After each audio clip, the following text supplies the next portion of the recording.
चलिए future indefinite में आपका स्वागत है। फ्यूचर गाइस, आप सभी फ्यूचर के लिए फाइट कर रहे हैं और मोस्ट इम्पॉर्टेंट रोल अदा करता है फ्यूचर हमारे लाइफ में। हमेशा हम करियर का टेंशन लेकर जीते हैं, फ्यूचर के बारे में सोचते रहते हैं। तो आइए फ्यूचर के बारे में सोचना नहीं है, सॉल्व करते हैं। फ्यूचर अगर पैसिव बनाना हुआ, फ्यूचर इंडेफिनिट को पैसिव बनाना हुआ तो शैल, विल प्लस बी ई, है ना, बी ई प्लस V3।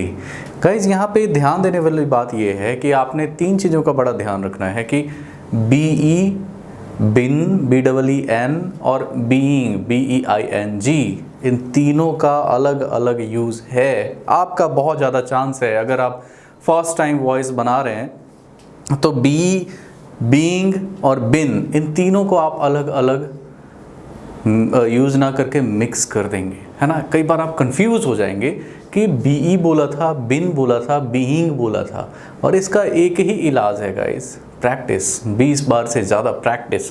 तो आइए ना स्टार्ट करते हैं और देखते हैं, यूज़ करते हैं एक्सटेंसिव, यूज़ के बाद सीखते हैं। वी शैल हेल्प हिम, चले हिंदी बताइए ज़रा। वी शैल हेल्प हिम, हम उसकी मदद करेंगे, है ना। वी शैल हेल्प हिम, तो इसका जो पैसिव बनेगा, जो ऑब्जेक्ट था उसको हमने सीधा सब्जेक्ट बनाया, ही। अब ध्यान रखना है, शैल तो वी के साथ आता था ना, शैल आई और वी के साथ ही आता है और किसी के साथ नहीं आता। ये बड़ा सेलेक्टिव बंदा है, ये किसी के साथ नहीं आता, है ना। शैल सिर्फ वी के साथ आता है और आई के साथ। तो यहाँ पे अगर सब्जेक्ट ही है तो रूल नंबर 2 ये कहता था कि जो हेल्पिंग वर्ब होगा वो अकॉर्डिंग टू न्यू सब्जेक्ट, है ना। रूल नंबर 2 याद कीजिए। तो नया सब्जेक्ट ही है तो इसके अनुसार अब दूसरा हेल्पिंग वर्ब, उसके बाद हम लगाएंगे BEB, हेल्प्ड, हेल्प का help third form, he will be helped by us. We का जो ऑब्जेक्ट है वो है अस, तो वहां पे लगेगा us. Next, he will do it, तो इट के साथ विल का यूज होता है ना, बिल्कुल होता है। इट विल बी, और डू का done, it will be done by him, he का हिम, गॉट इट, ही का him. They will write a letter, they will write a letter, तो a letter will be written by them.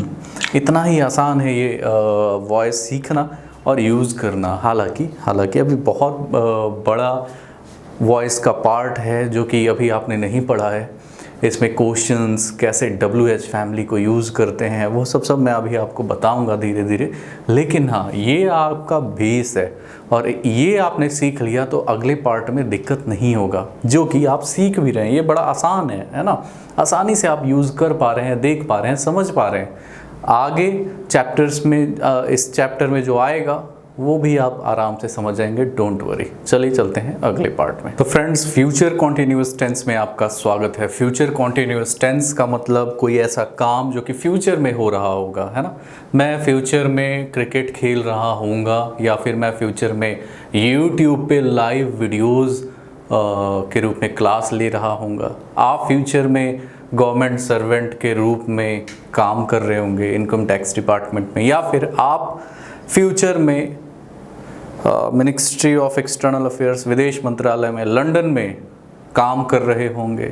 सपने, है ना, dreams. यानी कि future में कोई काम कंटिन्यू हो रहा होगा, उसको फ्यूचर कॉन्टिन्यूअस टेंस बोलते हैं। फ्यूचर कॉन्टिन्यूअस टेंस का जो स्ट्रक्चर है ये मैंने बहुत ही अच्छे से आपको टाइम एंड टेंस वाले में समझाया हुआ है। आप जाइए, अगर अभी भी आपको कन्फ्यूज़न है फ्यूचर कॉन्टिन्यूअस टेंस को लेकर तो वहाँ से समझिए पहले, उसके बाद यहाँ पे आइए, क्योंकि बेसिक वो है, एडवांस लेवल ये है। धीरे धीरे एडवांस लेवल पे अब हम जा रहे हैं। तो फ्यूचर कॉन्टिन्यूअस टेंस का जो पैसिव बनाएंगे गाइज वो है सब्जेक्ट, यानी कि सब्जेक्ट जो भी हो, नया सब्जेक्ट प्लस शैल या फिर विल प्लस बीई। याद रखना है फ्यूचर कॉन्टिन्यूअस टेंस में नॉर्मली वॉइस के बाहर भी बीई का यूज होता है, बी एंड ई, ये बी है ना, बीई। तो शैल या फिर will plus be plus being का यूज़ ज़रूर होगा। आपने देखा होगा कि पास्ट कॉन्टिन्यूअस में भी प्रेजेंट कॉन्टिन्यूअस में भी बीइंग का यूज़ ज़रूर हुआ है पैसिव बनाते वक्त, तो यहाँ पे भी हम बीइंग का यूज़ ज़रूर करेंगे। और लास्ट में वर्ब का थर्ड फॉर्म और नॉर्मल एज यूजुअल सब कुछ वही जो आप अभी तक करते आ रहे हैं। जैसे they will be doing this, वो यह कर रहे होंगे, है ना, they will be doing this. तो आपने सीधा ये जो ऑब्जेक्ट है इसको उठाकर सब्जेक्ट बनाया, this will be, this will be being, है ना, this will be being. Doing का हमने डन किया, क्यों किया, क्योंकि हमें वर्ब का थर्ड फॉर्म यूज़ करना है। तो this will be being done by them. Them क्यों किया, क्योंकि दे का देखिए यहाँ जरा ऑब्जेक्ट वाला जगह पे देम का यूज़ हुआ है ना दे के लिए, तो देम। होपफुली अभी तक तो आपको समझ में आ गया होगा।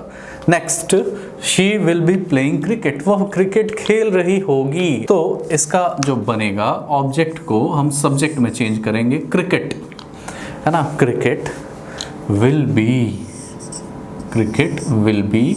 Being played. ध्यान से, cricket will be being played by her, cricket will be being played by हर। आसान है ना, यस आसान है guys. Cricket will be being played by her, got it.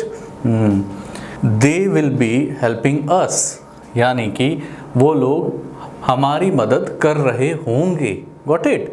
तो अस ये जो ऑब्जेक्ट है ना, देखिए जरा, अस ऑब्जेक्ट, सब्जेक्ट वाले जगह पे वी है ना गाइस, तो अस को का जो सब्जेक्ट वाला रूप है वो हमने लिखा वी, उसके बाद वी और आई और वी के साथ शैल का यूज होता है, गॉट इट। तो हमने शैल का यूज किया, वी शैल बी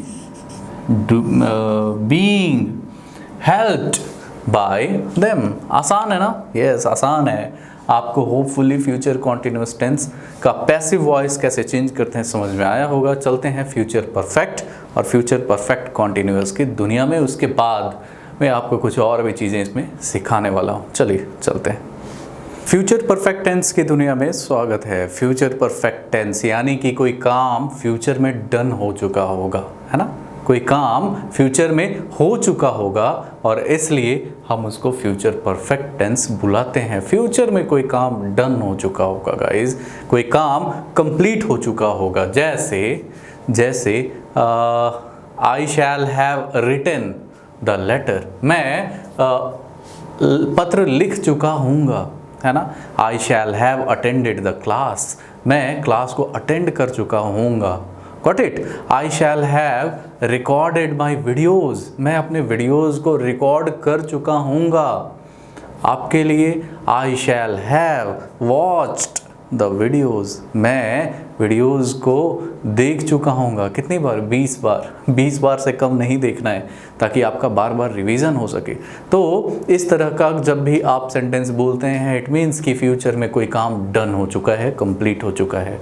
तो जब भी आपको फ्यूचर परफेक्ट टेंस को पैसिव वॉइस में चेंज करना है, सिंपली आपने शैल या फिर विल प्लस हैव, शैल या फिर will plus have plus been plus verb का थर्ड फॉर्म, शैल या फिर will plus have plus been plus verb का थर्ड फॉर्म यूज करना है। जैसे guys I shall have written the book, I shall have written the book. तो इसमें जो द बुक है ना ऑब्जेक्ट, उसको हम बनाएंगे सब्जेक्ट और बुक के लिए विल का यूज़ करेंगे। क्यों? क्योंकि आई के साथ और वी के साथ ही शैल आता है, उसके साथ, उसके छोड़कर बाकी सब के साथ विल का प्रयोग होता है। तो the book will have been written, यहाँ भी थर्ड फॉर्म, यहाँ भी थर्ड फॉर्म। जो परफेक्ट टेंस होता है ना किसी का भी, प्रेजेंट, पास्ट या फिर फ्यूचर, वो चेंज करना बड़ा आसान होता है। क्यों आसान होता है? क्योंकि परफेक्ट टेंस में ऑलरेडी वर्ब का थर्ड फॉर्म यूज़ हुआ होता है, ऑलरेडी वर्ब का थर्ड फॉर्म यूज़ हुआ है। उसके बाद बाय, उसके बाद मी, आई का me, got it. They will have informed us, they will have informed us, तो अस का वी है ना, और वी के बाद शैल। क्यों? क्योंकि आई और वी के साथ शैल यूज होता है। बिल्कुल, तो we shall have been informed by them. Easy है guys. We shall have been informed by they का देम। तो इस तरह से आपने देखा फ्यूचर परफेक्ट टेंस। लास्ट चलते हैं फ्यूचर परफेक्ट कॉन्टिन्यूअस टेंस की तरफ। तो फ्यूचर परफेक्ट कॉन्टिन्यूअस का पैसिव वॉइस में आपका स्वागत है गाइस। याद रहे फ्यूचर परफेक्ट कॉन्टिन्यूअस को मैंने आपको बताया था टाइम एंड टेंस वाली क्लास में भी कि बहुत ज़्यादा कॉमन नहीं है या बहुत ज़्यादा ये पूछा नहीं जाता है या यूजुअली नहीं के बराबर यूज़ किया भी जाता है। लेकिन अगर आ जाए इन केस जो कि 1% से भी कम चांस है, अगर आ जाए तो आपको कैसे बनाना है वो आना चाहिए। सिंपली आप पास्ट फ्यूचर परफेक्ट कॉन्टिन्यूअस में shall will plus have plus been plus being BEING वाला प्लस वर्ब का थर्ड फॉर्म यूज करेंगे और चेंज करेंगे। देखते हैं, बस एक एग्जांपल मैं इसका बताऊंगा। We shall have been writing the novel for 5 years। For 5 years 5 सालों से हम ये नॉवल लिख रहे होंगे। Got it? इसका ये होगा हिंदी। इसका जो पैसिव वॉइस होगा, द नॉवल जो ऑब्जेक्ट है उसको आपने सब्जेक्ट बनाया, शैल को हमने विल में चेंज किया क्योंकि नॉवल के साथ विल आएगा, क्योंकि वी और आई के साथ ही शैल का यूज़ होता है नॉर्मली। टाइम एंड टेंस वाले क्लास में बता चुका हूँ मैं। तो आप the novel will have bin, the novel will have bin being, है ना। ये तो लिखना ही लिखना है, ये तो आप छोड़ ही नहीं सकते। उसके बाद वर्ब का थर्ड फॉर्म राइटिंग ING वाले को चेंज कर देना है थर्ड फॉर्म में रिटन। फिर जो बचा खुचा था, ये वाला पार्ट बच गया था, उसको सेम टू सेम यहाँ हमने उतार दिया। For 5 years by us. आसान है ना? आसान है बिल्कुल। तो ये आप बस सीख लीजिए, वैसे आएगा नहीं लेकिन सीख लीजिए। इन केस अगर एग्जामिनर वाले का दिमाग घूम गया तो दे सकता है, डोंट वरी, आपको आना चाहिए, है ना। तो ये था गाइज चेंज ऑफ टेंस, और आपने टेंस का पूरा सीखा कि कैसे चेंज करते हैं, पैसिव वॉइस में कैसे बनाते हैं, और नॉर्मल पूरा आपने जाना। अब चलते हैं कुछ खास सेंटेंसेस की तरफ जिसमें एक्टिव से पैसिव वॉइस मैं आपको बनाना सिखाऊंगा। और ये जो खास वाली कैटेगरी है ना, ये SSC के लिए भी खास है या कॉम्पिटिटिव एग्ज़ाम्स के लिए भी खास है, और यहाँ से कई सारे क्वेश्चंस आते हैं। लेकिन घबराने वाली बात नहीं है, आसान है, क्योंकि आपने ये बेसिक्स किया है ना, आसान है। चलिए सिखाते हैं आपको कुछ खास।